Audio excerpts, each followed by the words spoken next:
driving global scientific and technological progress.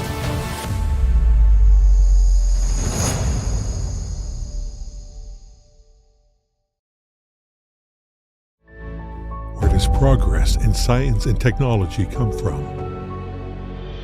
From insights gained through practices, from sparks of discovery,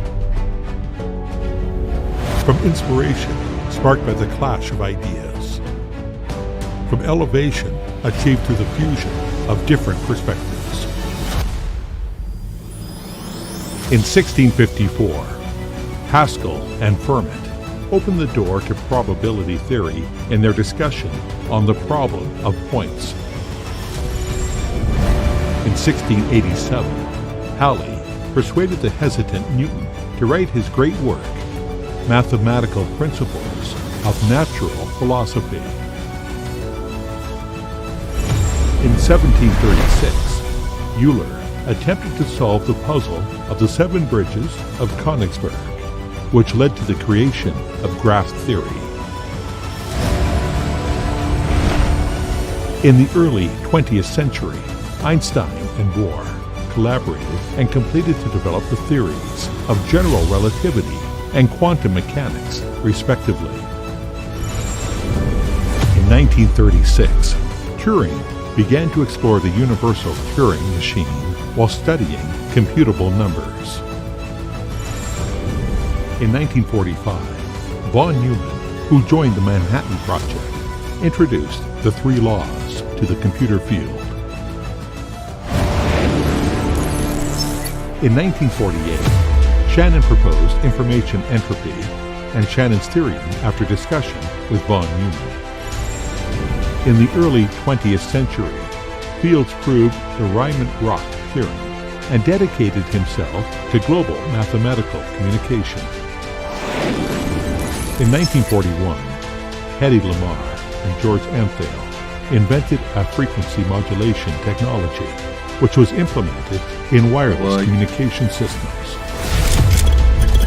In 1965, Gordon Moore summarized practical experience and proposed Moore's Law, which has since been widely followed. In 2000, Gao Kun spearheaded the development of the world's first 1-kilometer long optical fiber network. In 1986, Geoffrey Hinton applied backpropagation to deep learning. Scientific research and technological advancement progress incrementally in this way. Link up theory with practice and aggregate resources. Make active exploration and innovation. Discuss and exchange ideas to ignite inspiration. Develop talent and the ecosystem. Chas Park website. Aggregating global high-value scientific and academic information. Offering multiple intelligent and efficient services. Connecting global academic, technical, and talent resources. Connectivity, innovation, inspiration, fusion. Chas Park website, together with you, driving global scientific and technological progress.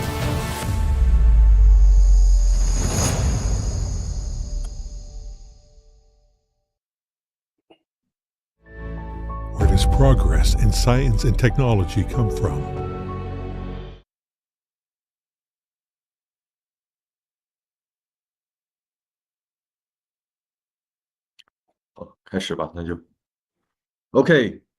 Hello everyone. Welcome to the course series on fundamentals of integrated sensing and communications.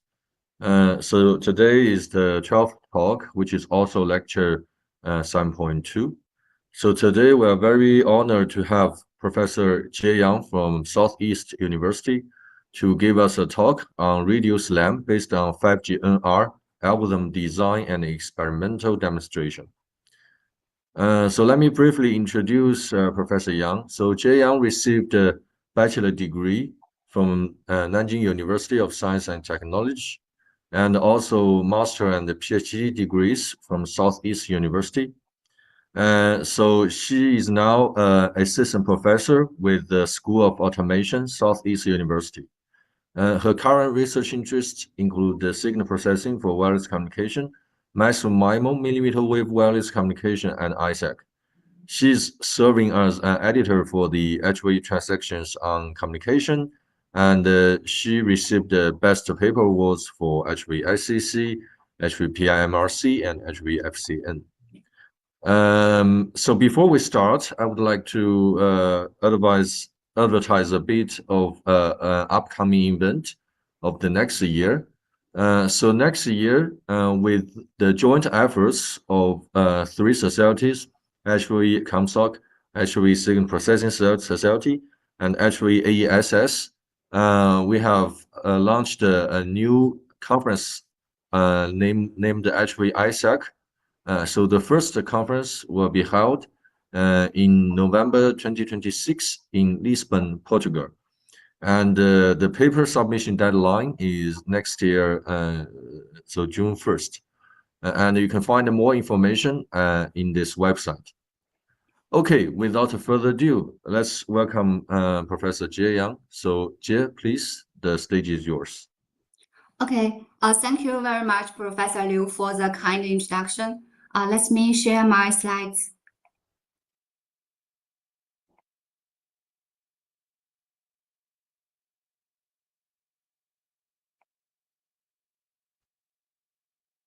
Can you see my screen now?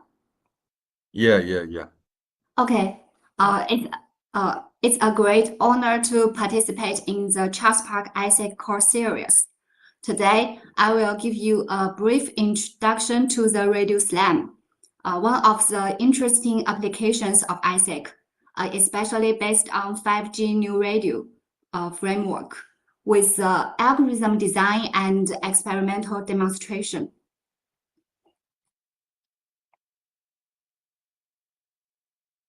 I'm primarily covering the following sections today, including the background, monostatic-sensing-based, bistatic-sensing-based, and hybrid sensing-based radio SLAM.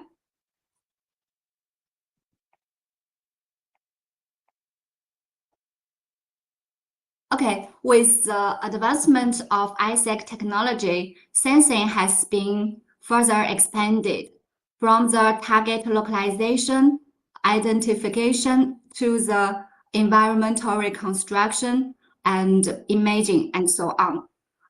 We focus on extending the traditional target localization to the simultaneous localization and mapping, mapping means the environmental reconstruction. So we refer to this as SLAM.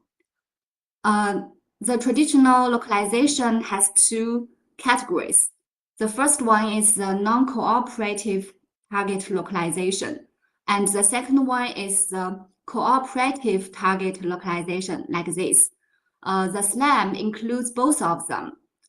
The process of the SLAM includes first the terminal perform monostatic sensing or establish bistatic sensing architecture with the base station, and then analyzing the echo signals or the reflection signals from the non-cooperative targets in the environment to construct the surroundings. Next, the terminal utilizes the reconstructed environment and incoming multi-path signals to achieve self-localization. Finally, by leveraging the rich environments generated from the terminal mobility, a continuous association is performed between measurements and the environmental features, refining the environmental reconstruction results while simultaneously obtain a more accurate trajectory of the terminal's movement. So we can see that the SLAM, one of the core components of the SLAM is the multi-short measurement association.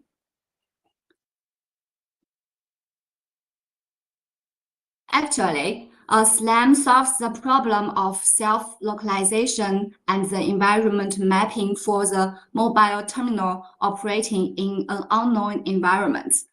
For the first reference in this list, you can see that Smith and his collaborators first proposed the concept of SLAM in 1986, with the localization and mapping being the core problem that SLAM algorithms solve.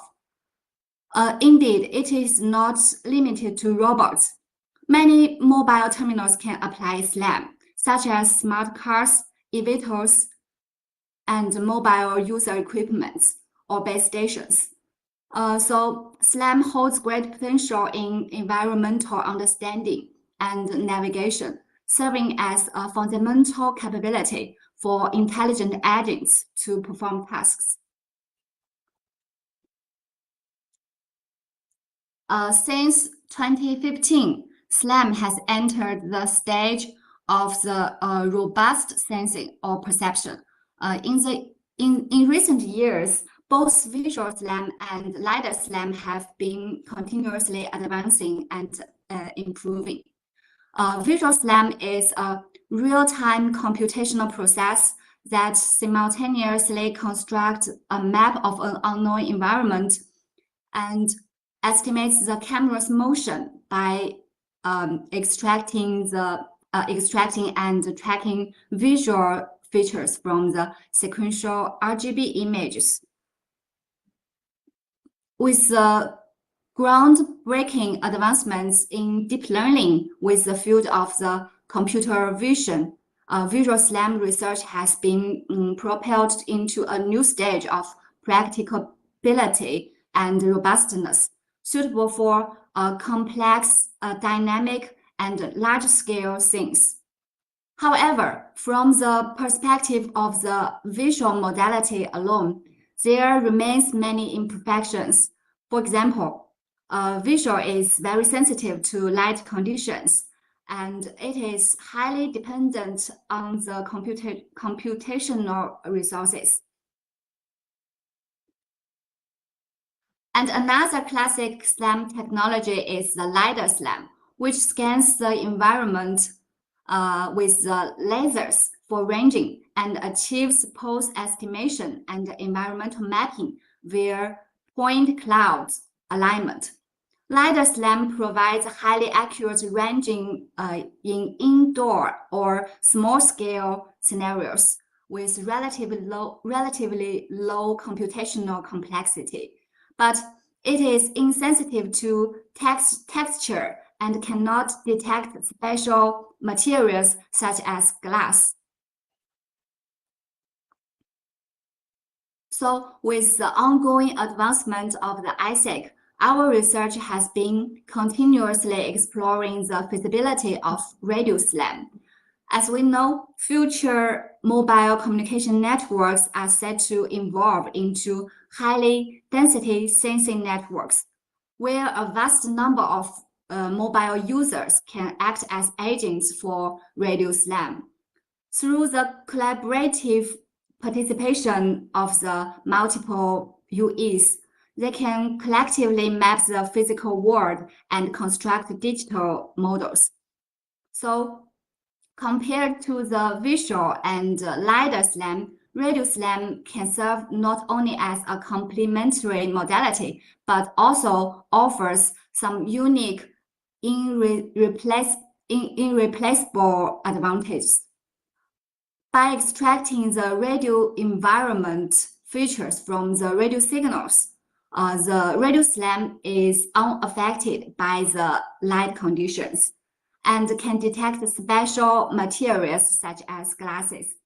Additionally, it's the environmental features in radio SLAM is much sparse than the visual SLAM, which leads to relatively low computational complexity and enabling efficient information exchange. It also holds potentials for sensing aid communications, and operates without raising privacy concerns. But the performance of the radio slam is constrained by the communication system hardwares, with the limitations in ranging and angular measurements accuracy. So the sensing resolution is now limited. However, as the number of antenna elements and the available bandwidth continue to increase, the performance of radio slam is expected to improve significantly.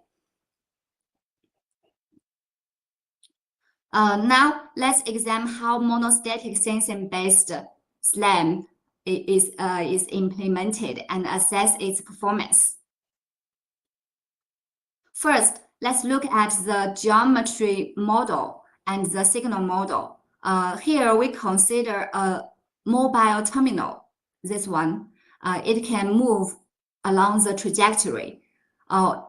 This mobile terminal can be UE or a mobile base station that utilizes multiple beam transmission to scan the space and receive echo signals. Based on the OFDM signal model, the echo signal at the ICE searching direction is given here. At the ICE searching direction, there are K targets, and our goal is to detect the direction and distance of these targets. The hardware implementation and frame structure of the ISAC terminal used in this study are detailed in this paper. And the ISAC terminal includes two antenna arrays, the TX-RX array and the RX array. This TX-RX array operates in TDD mode for transmitting and receiving communication data. And this array, RX array, receives echoes of communication data transmitted by the TX array and reflected in the environment for sensing. This is for sensing, and this array conducted in for communication in TDD mode.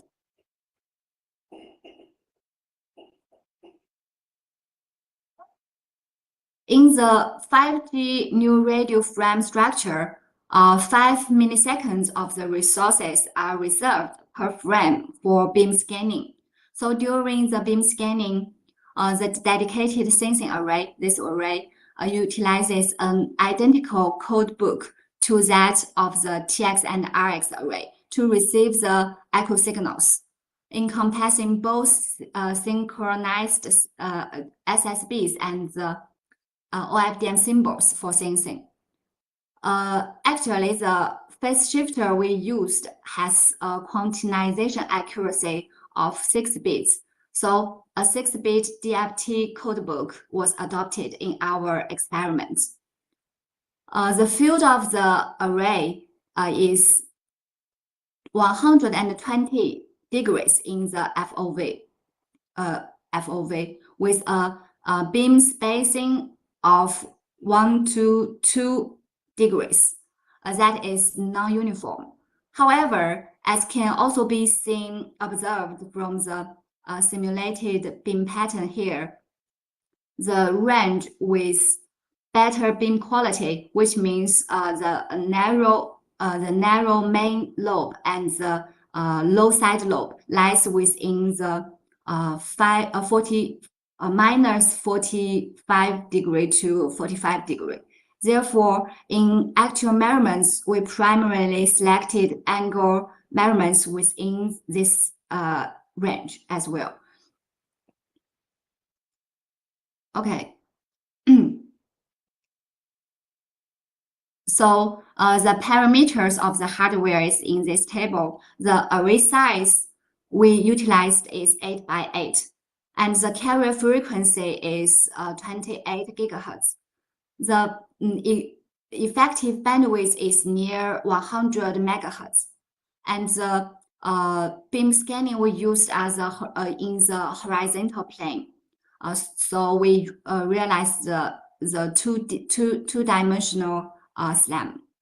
Since it is monostatic sensing mode, so the clock is synchronized, and the self-interference is cancelled because the TX-RX array and the RX array are slightly offset spatially.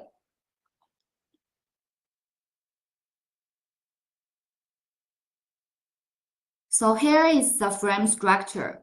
During the first 5 milliseconds, especially the first 4 milliseconds of each frame, the TX conducts the beam scanning.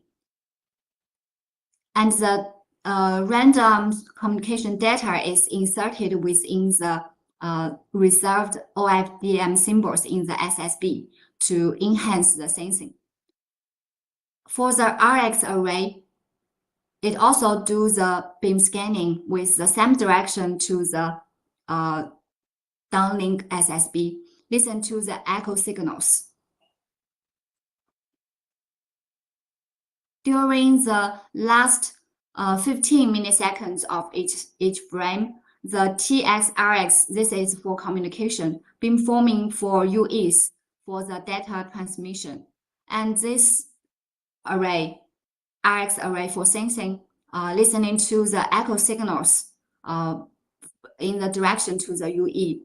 So the RX array, the sensing array, listen to echo signals sensing in one or several specific directions during this period.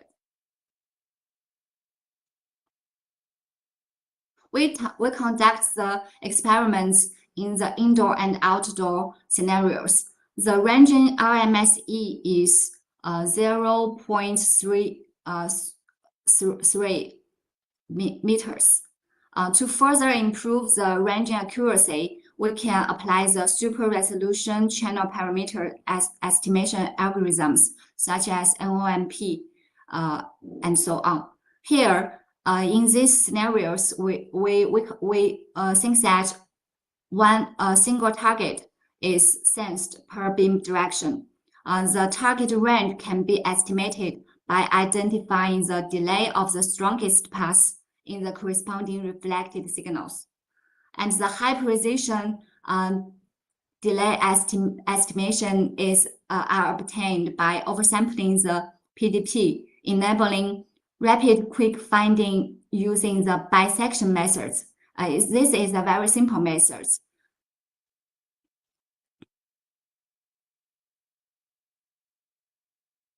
Actually, in the real environments, we sometimes can observe multiple targets per beam directions. So in these scenarios, something become challenging. First, the side lobe of the stronger targets may overlap with the main peaks of the weaker targets.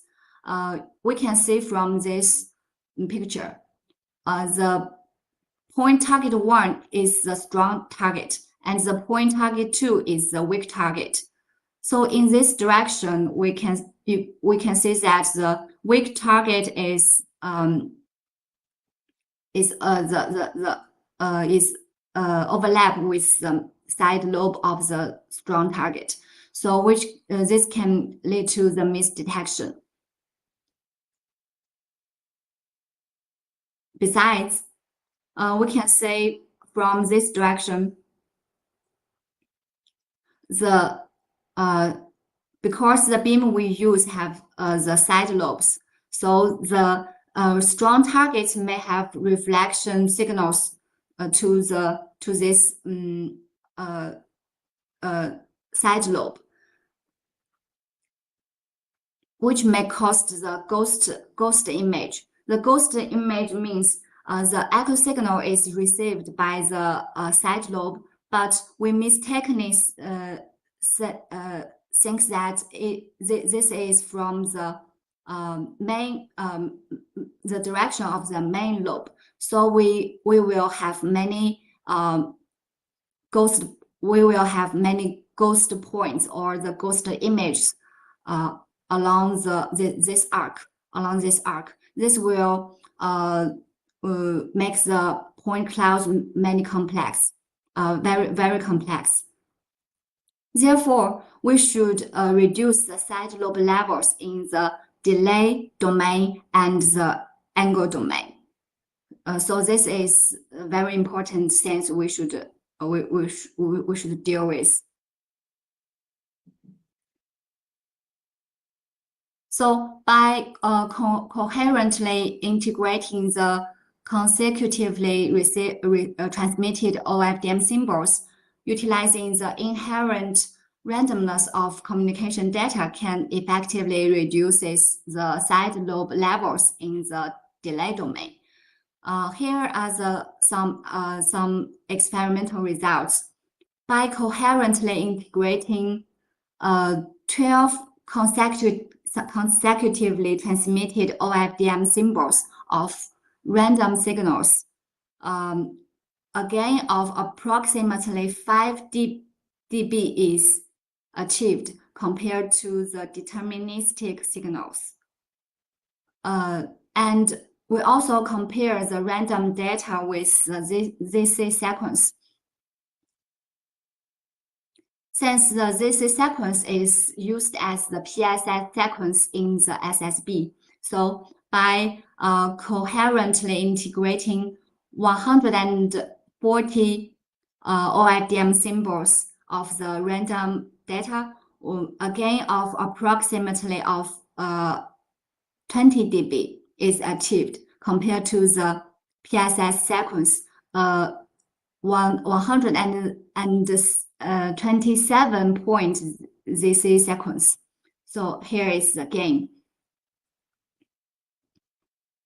With the low side lobes, weak targets can be identified.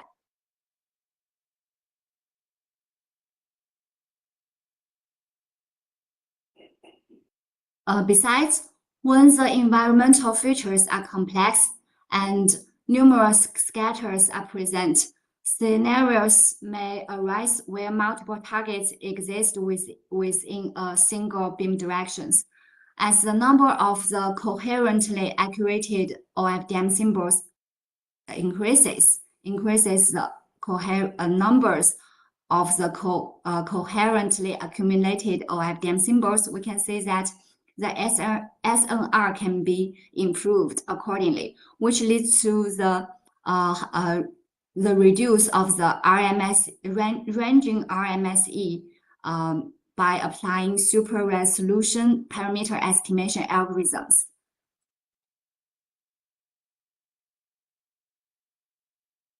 Then, after the processing of the point clouds, we use the simulation scenarios to validate the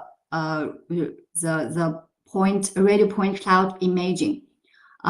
Here we can say that for the ray tracing, the point clouds in the indoor environments is rich.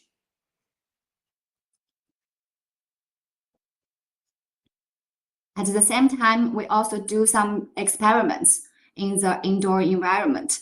And we see that the point clouds here is has shown some different characteristics with the simulation. Here we move the terminals according to this trajectory.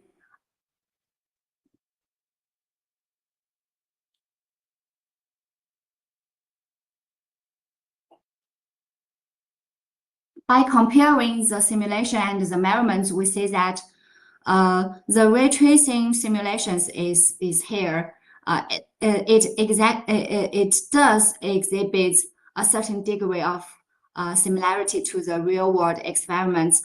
If the AI-based methods are employed, we can use simulations to generate large volume of data for training. followed by fine-tuning with a small amount of actual measured data, it is okay. But the real-world experiments are in practice more challenging to process, because the energy of the diffuse reflections, such as the reflections in this way, is significantly lower than that of the reflections under the normal incidence. But the simulations the results in the simulation scenarios, the diffuse reflections is much stronger than the measurements. So the weak energy of the diffuse reflections may lead to missed detection in the real experiments. This is the first challenge. And the second challenge is that the side lobe interference is much more significant in the measurements, which shows some arc-shaped bright spots like this, which may lead to false alarm. So we should deal with these challenges for the real measurements.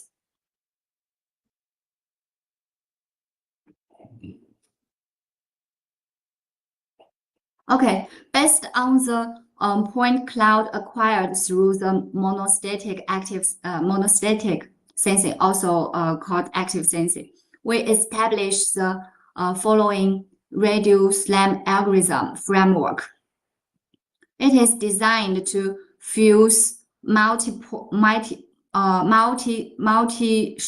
measurement data from the continuous trajectory, enabling the estimation of the terminal motions and the reconstruction of environmental maps. Actually, the point cloud preprocessing is a core component, which includes the ghost image suppression and the side lobe reduction. It is worth further investigation. And the number of the point clouds we obtained per measurement is fixed according to the number of the beams we use. Specifically, we use 188 points with an azimuth resolution of 1 to 2 degrees.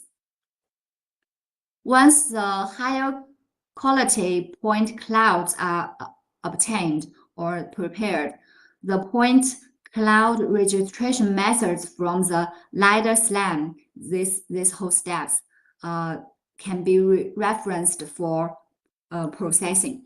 However, the challenges remain, such as the sparsity of the radio point clouds. The point clouds extracted from the radio signals are more sparse than the point clouds extracted from the laser or the LiDAR. But this can be addressed through the interpolation or the grid-based probability estimation and other methods to establish point cloud confidence.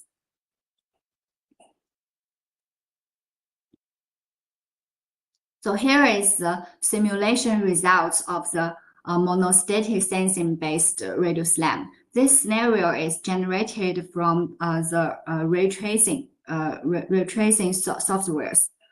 So the ISAC terminal, this one, follows a circle trajectory of 60 equidistant points with a radius of 5 meters. The accurate global trajectory and the environmental mapping are achieved with the PGO process.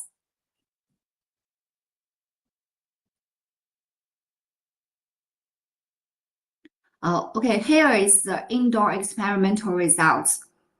So the indoor experimental results this scenario is much clean. So the results shows that we can construct the wall structures, and we can also reconstruct the trajectories of the terminal.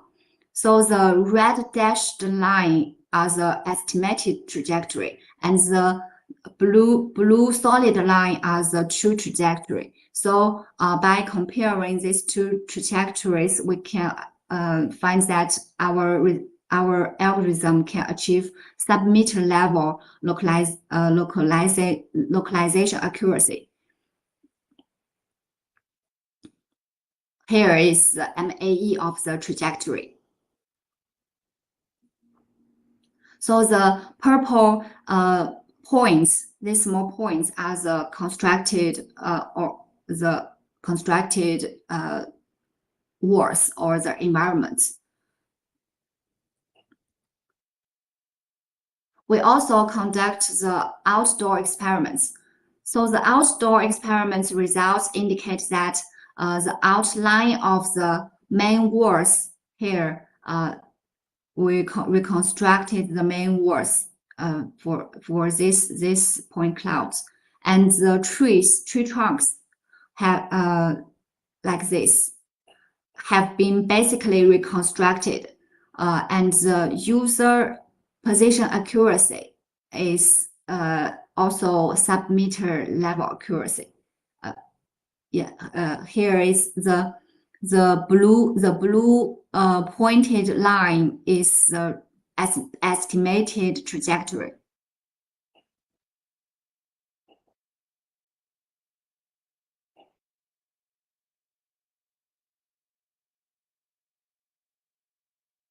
Okay, next we will introduce the bistatic-sensing-based radio SLAM.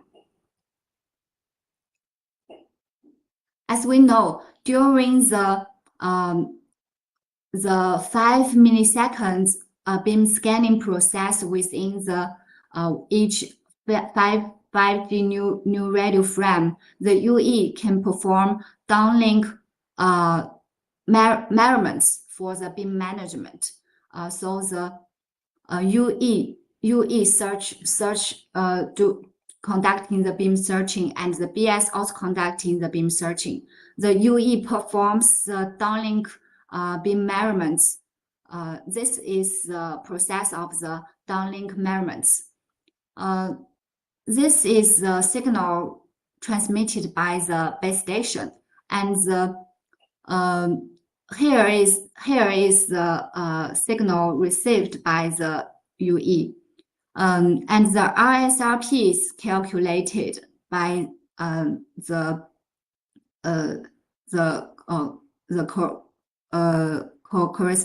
corresponding received signals, and we use the RSRP to we find the max RSRP to determine the beam pairs by obtaining the LA and LD measurements from the multiple beam pairs, and assuming the initial position of the UE and the BS are known, we can establish the geometric relationship to perform the bistatic SLAM.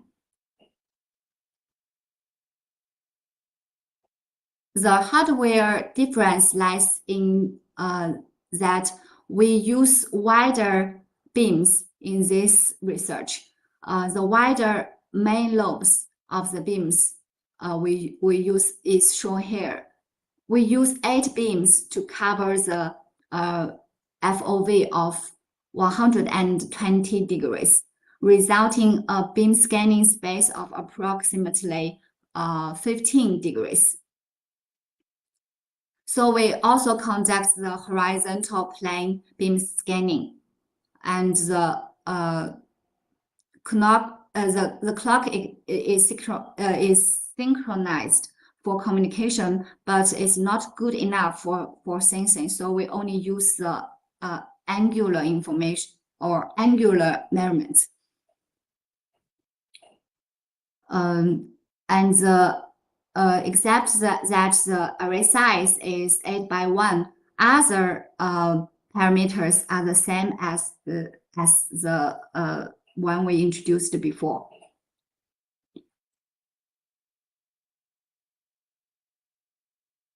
So we adopted such a wide beam configuration, which allows the UE and BS to complete the beam pairing within 4 milliseconds.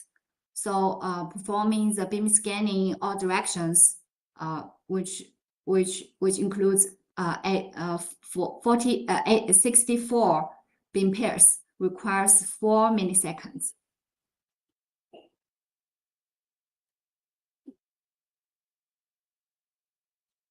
Here is the process of the angle-based radio slam algorithms. The angle-based radio slam means that our measurements consist solely of angular information. For example, the AOA and AOD of beam pairs is extracted and input to the SLAM algorithms.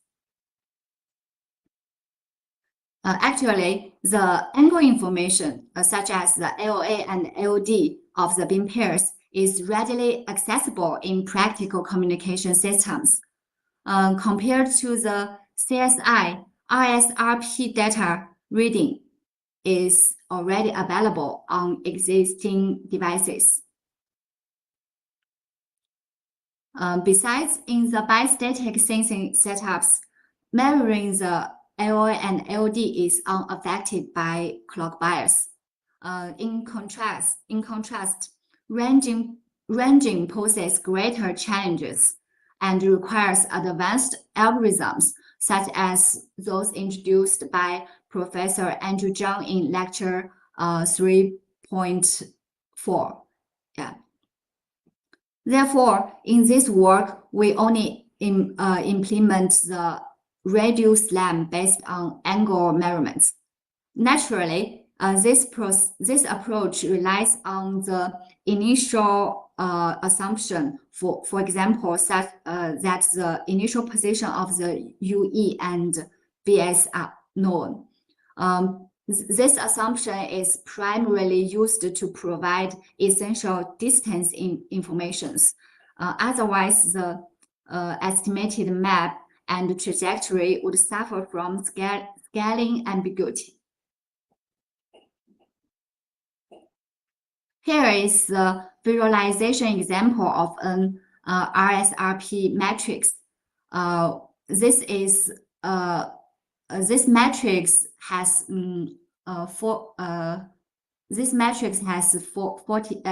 has 64 measurements. It is 8 by 8. It is an 8 by 8 matrix.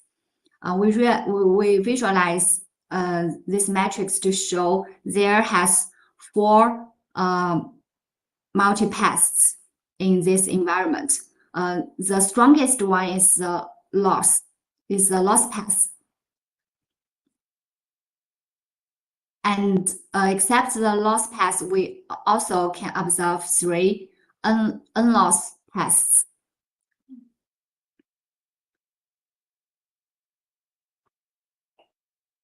Although one orientation of the array can only has an FOV of 120 and 120 degree. So we set 3 orientations of the UE and PA to cover the 360 degree in total. Here we can obtain this RSRP matrix.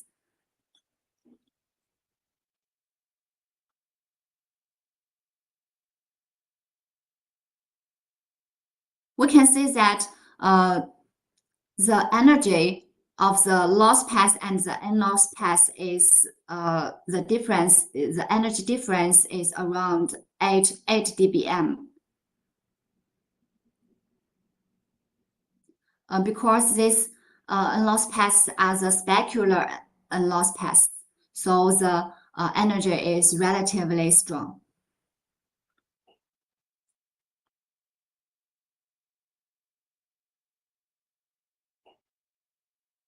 We validate the proposed angle-based radio slam in two experiment scenarios. The first one is the empty hole, which has the smooth walls, and without the birth and death of beams. And the second scenario is the complex corridor, which has non-smooth surface. Yeah, this surface has concrete and the wood, so it is non-smooth. And in these scenarios, the UE also faces with the birth and death of the beams. For example, when it transverses from this point to this point, it will have different beam directions. So which means the birth and death of the beams. Actually, when the electromagnetic waves hit the smooth wall from this point, hit this smooth wall to this point, it is called the it can experience the specular reflection. This can it is the specular reflection, which will convert in the unlost path into a virtual loss path originating from the mirrored image of the base station. This is a mirrored image of the base station. So we can turn this unlost path to the virtual loss path. So if we have multiple specular reflected unlost paths, which will enable the multi-point localization. Moreover, even if the UE can move, but the imaged or the mirrored image of the base station remains stationary, forming an environmental anchor point. This can be viewed as the anchor point. So this can leverage. We utilize these anchor points can do the data association, which facilitates the SLAM implementation. This is the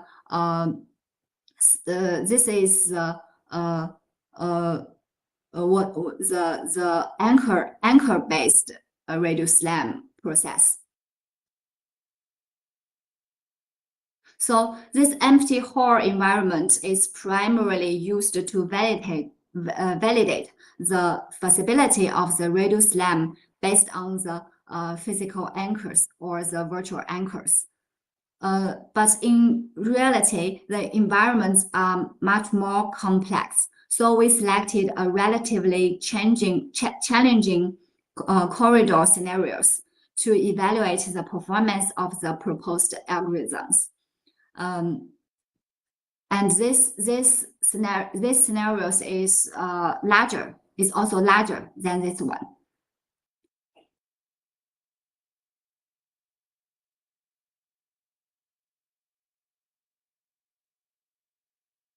Okay, here is the experimental results. We can say this figure is the final mapping and localization results for a single user, and this figure is the final SLAM results for 3 UEs collaboration.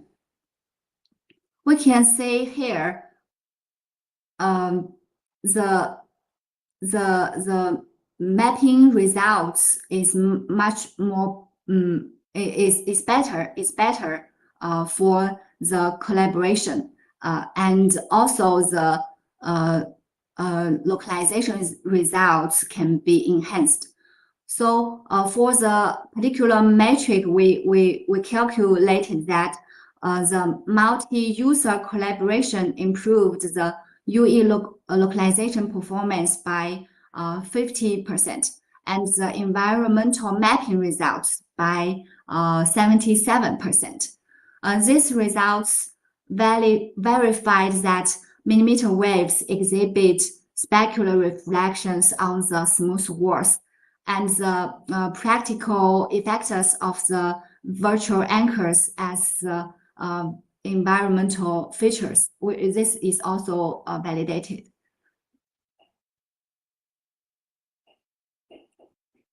So for the results in the complex corridor experiments, we see that the without the MU, we can say that non-specular unlost passes can cause interference. These are the interference. So with the MU, we can say that the trajectories become more accurate, and the unlost specular or the non-specular unlost interference also reduced.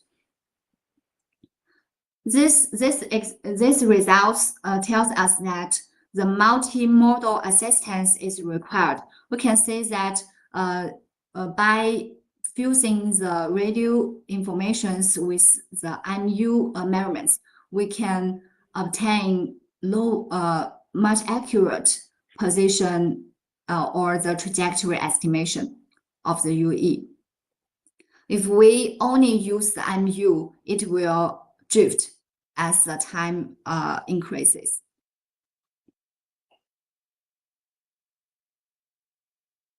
So if the experimental results or if the quality of the IF measurements is poor, the MU measurements can assist in improving the localization accuracy of the extreme environmental features by 50%.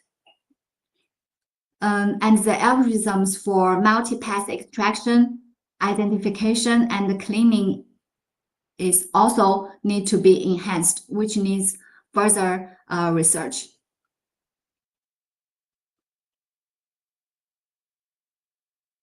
So we have some try for the measurements classification or the cleaning. So here we adopt deep learning framework that treats the RSRP metrics as the RSRP images and leverages the computer vision algorithms for the multi-object recognition and tracking to estimate, track, and classify multi-pass components. So this framework can overcome the challenges posed by the multi-pass birth and death phenomena. Here we can say this pass death and it births again. So this framework can effectively attract or effectively tracking those multi-pass.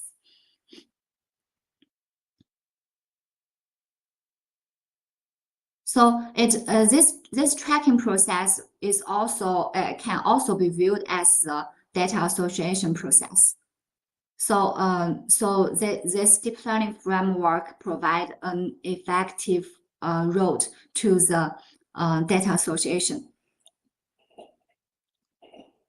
Additionally, we also observe that due to the continuity of the user motion or the user trajectory is continuous, the trajectory of both loss and specular unlost points in this RSRP image also exhibit continuity.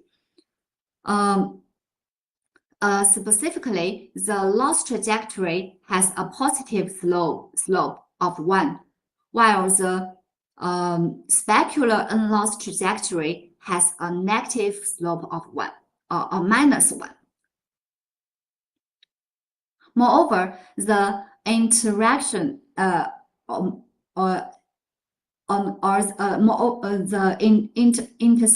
intercept of the reflex, or this intercept reflects the orientation of the reflecting surface. This unlost path is corresponding to a specular surface. So this here, the intercept reflects the orientation of the reflecting surface.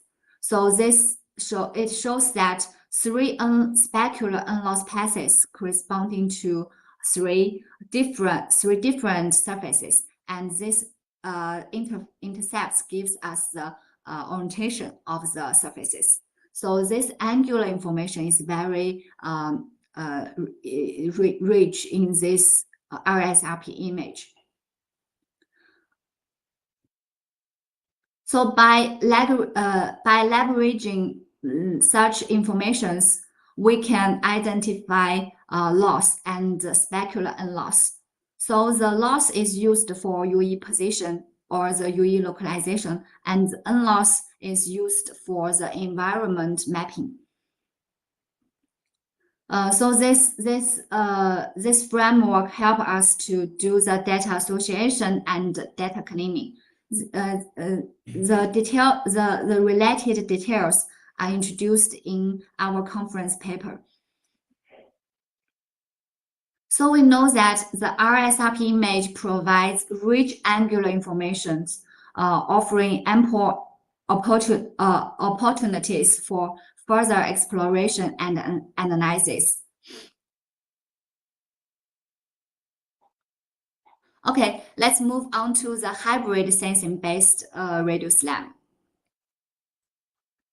So according to the frame structure, we conduct the monostatic sensing during the uplink beam sweeping process and conduct the bistatic sensing during the downlink PRS or the channel estimation process. So during the one frame, we can realize monostatic sensing and the bistatic sensing. So for the monostatic sensing, our goal is to acquire the distance of the targets in the scanning direction. That is to obtain the point cloud. So to establish the connection with the bistatic sensing, we will abstract the point clouds, namely the RSP, the reference surface points, also the point clouds. So selecting the user's initial position as the reference point, the mirror image of this point is denoted as the virtual reference point. So the relationship between the virtual reference point called VRP and the point clouds called RSRP, RSP is given by these equations. So we demonstrate that as more point clouds are acquired, when the M increase, the uncertainty of the VRP decreases. So the VRP becomes more accurate.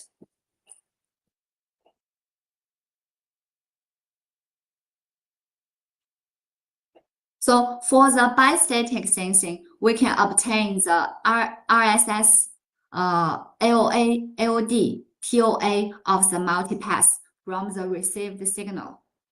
We can apply some channel estimation or multipath estimation algorithms to obtain these measurements. Taking the TOA as an example, we can formulate the geometry model, cumulative trajectory drifts, or the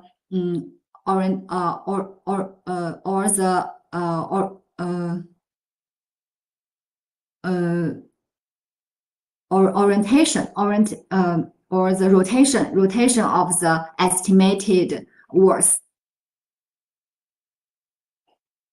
For example, we obtain a set of point clouds, but the fitted wall plane illustrated by the dashed line may exhibit rotational ambiguity. This is because we don't have the anchor points. But for the bistatic sensing, the angular geometric relationships are available, and the estimation of wall slopes or the orientation of the wall is relatively accurate. But the clock bias will lead to the inaccurate distance information. For example, while we may know the slope of this wall, but its distance from the transceivers remains inaccurate. The distance is inaccurate. So this tells us different sensing modes has its strengths and weaknesses. So if we combine them, which may this has some complementary potentials. So the hybrid sensing-based radio SLAM we proposed combines the advantages of different sensing modes, enabling the mobile user to construct environment information, including the base stations, the location of the base stations, and the walls. We don't need to the mobile users don't need to know any prior information of the environment. It can construct environmental information relative to the start point of its trajectory, including the base station location and the wall position, all constructed from the white paper. So this is the help of the hybrid sensing-based radio SLAM. So here is the simulation results. These results indicate that the proposed algorithm, the blue line, this is for the trajectory estimation. This is for the environment mapping. So the proposed algorithm achieves localization MAE that approaches the performance of the red line, which has the perfectly knows the initial UE and base station positions. This red line, but our proposed algorithms can approach the performance of this perfect known information. And our proposed algorithms can exhibits the fastest converging speed in mapping among the existing algorithms.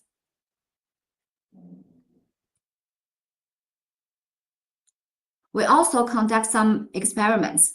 So the experimental results demonstrate that the point cloud acquired from a single point monostatic sensing setup is subject to the self-interference. Here is the self-interference and the side lobe interference here.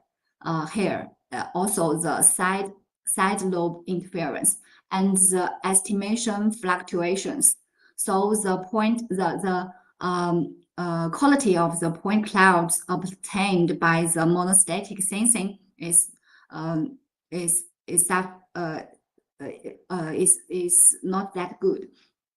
So at this stage, by integrating the slope information of the environmental walls obtained by the bistatic sensing, as previously described, achieved through the angular measurements using the bidirectional beam switching RSRPs.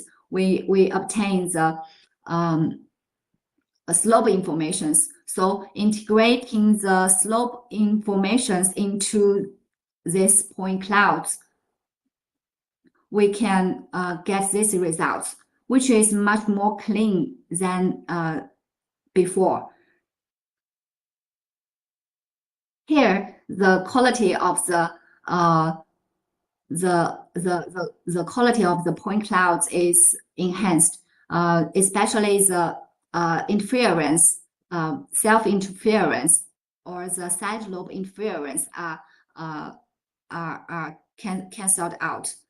And this process can greatly enhance the subsequent SLAM performance.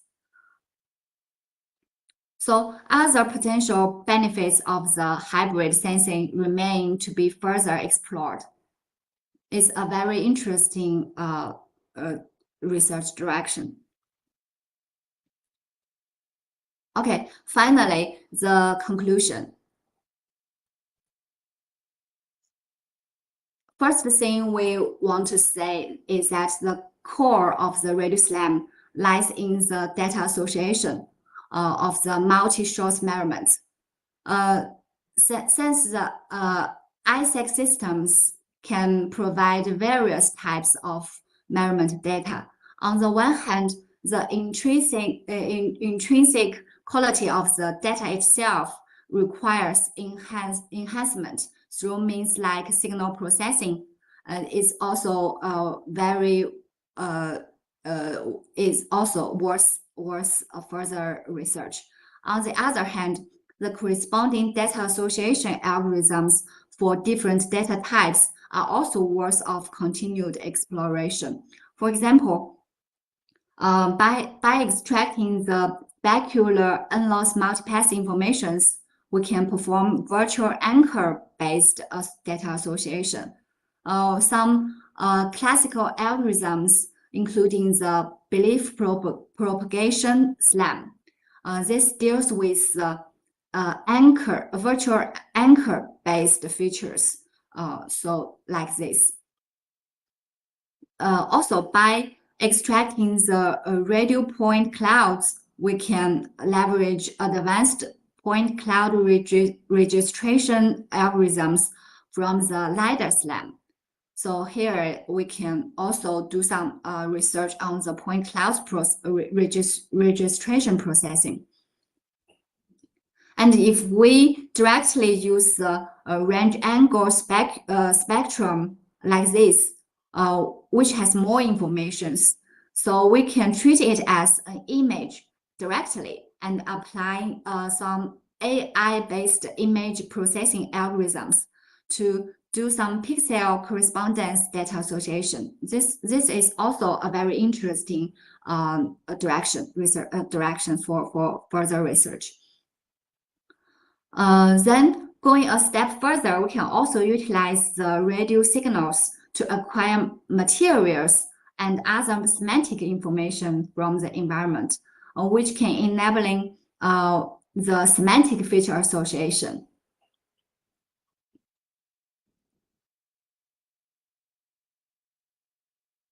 So the second information we want to say is that the ISAC systems can also provide various sensing modes. This mode has complementary characteristics. So it is also worth exploring, such as the monostatic-sensing mode and the bistatic-sensing mode, and also the network sensing modes. So maybe we can combine or make them complement each other. Okay, here are some related works of our groups. This is a paper list of the multi-domain cooperative radio SLAM theory and algorithm design.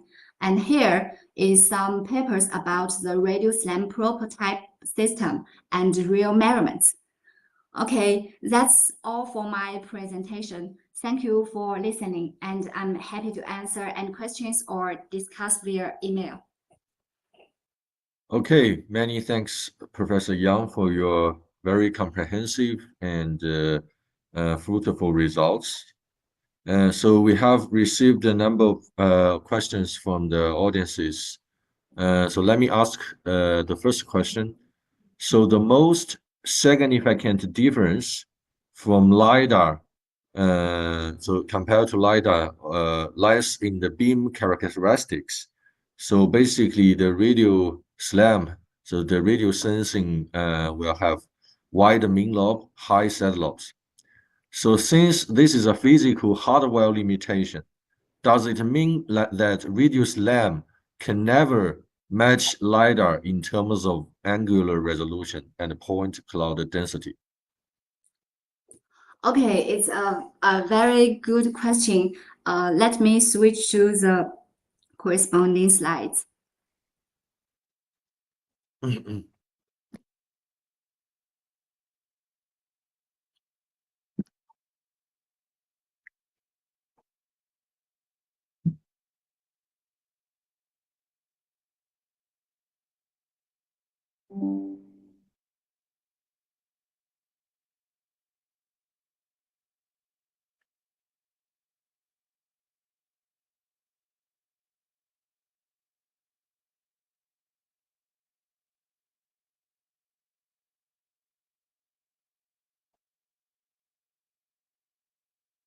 Here, yes, it is true. The main difference of the radio SLAM and the LiDAR SLAM is the beam characteristics.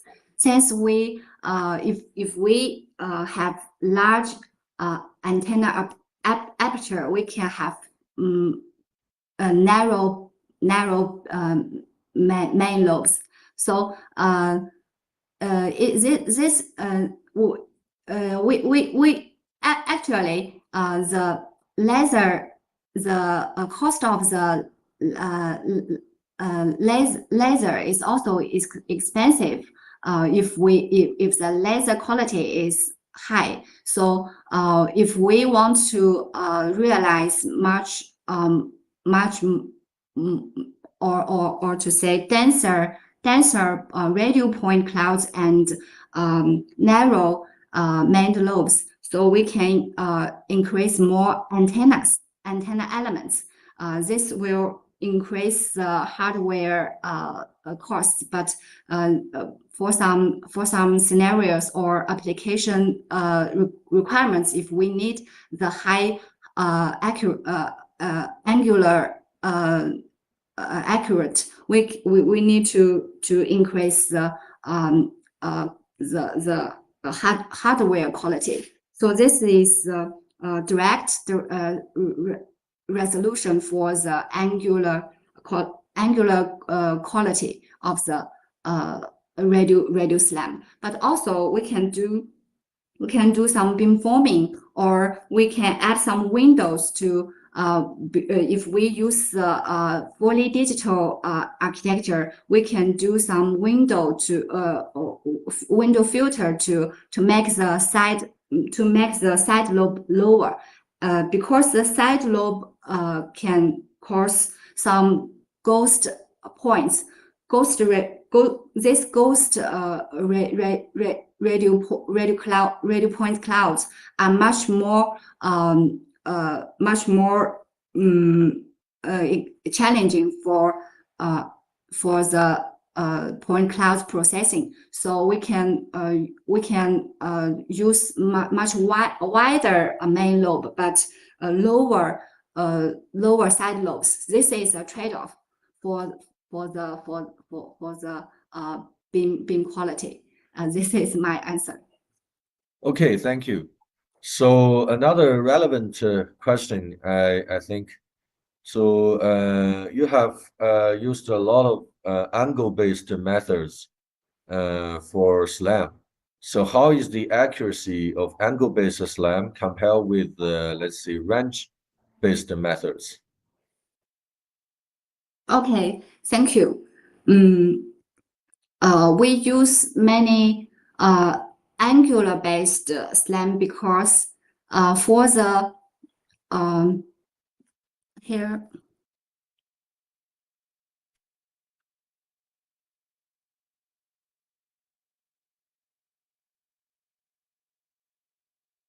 Here, for the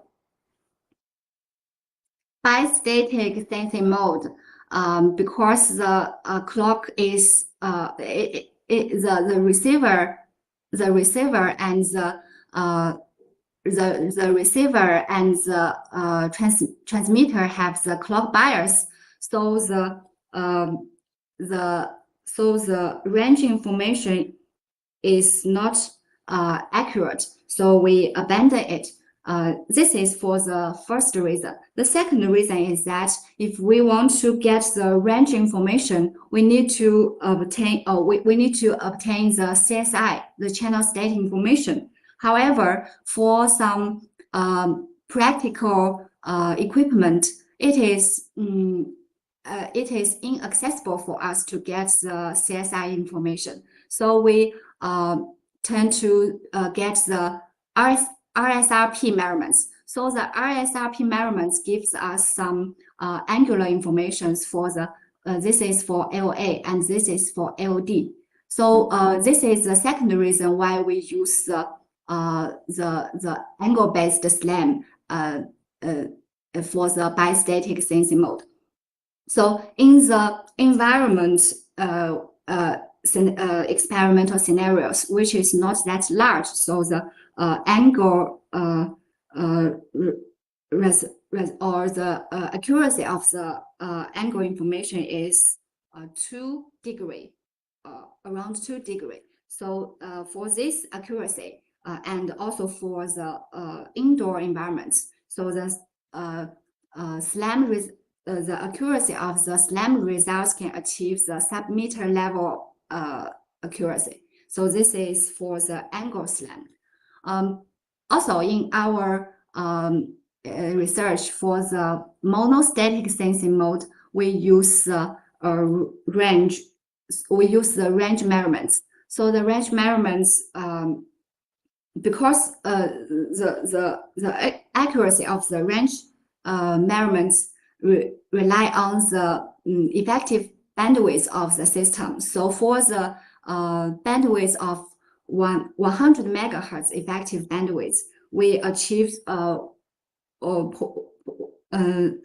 sub-meter level range accuracy. So the SLAM result is also the sub-meter level accuracy. So but for the range measurements in monostatic sensing, it can realize much larger scale of the experiments. So that's the difference. Thank you. Okay, thank you for the answer. So I think a very specific question from another audience is that you mentioned about registration algorithms. So can traditional registration algorithms like ICP or NDT still converge on such sparse data? So have you modified the loss function of the registration algorithm specifically to accommodate the unique characteristics of radio point clouds? Okay. Actually, the radio point clouds, or how to say, the point clouds registration algorithms we used are very simple. So like you said, the ICP, it can work because we do some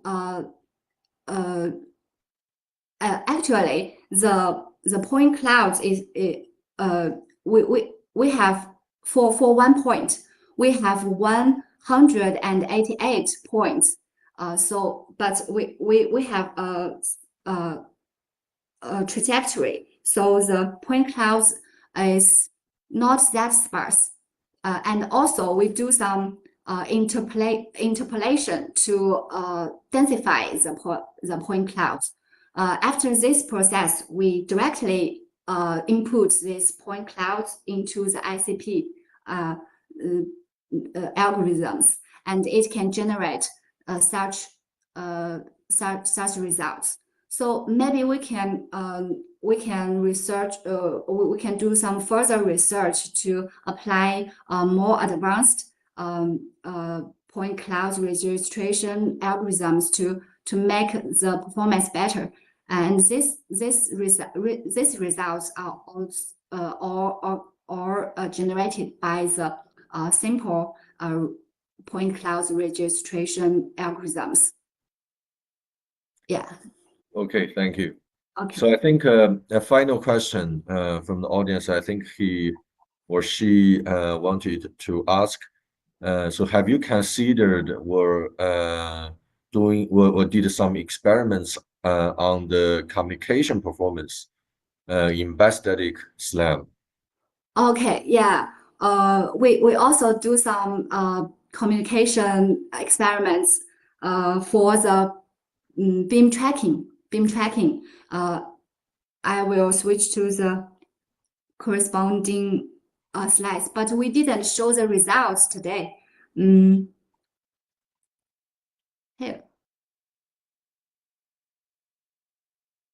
Here we can see that we construct the virtual anchor of the base station or the image of the base station from this environment for the bistatic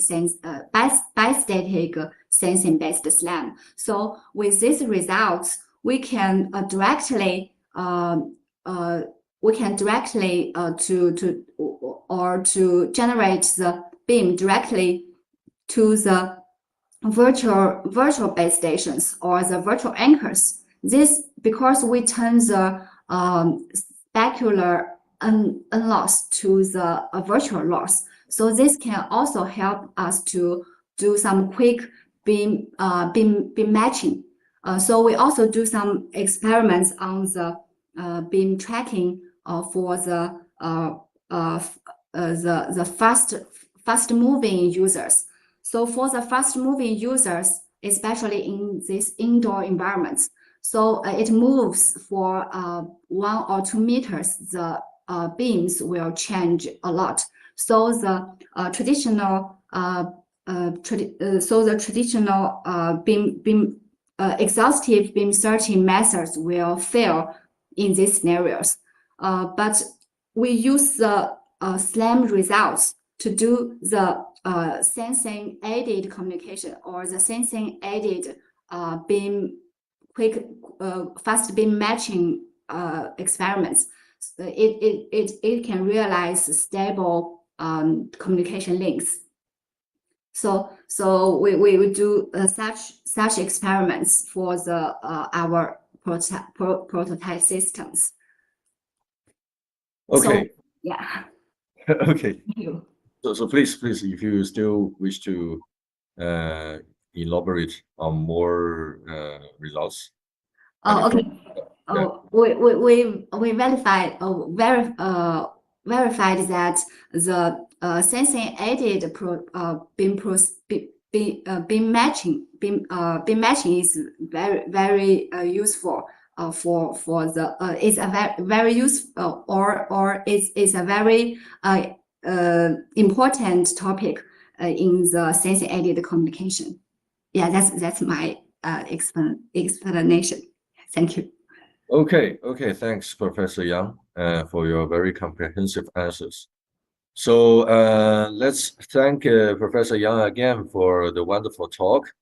And I think so this is the end of today's talk. And the next week we'll have our final lecture of the whole course series. So okay, so that's all for today's talk. I'll see you next week. Bye bye. Bye bye.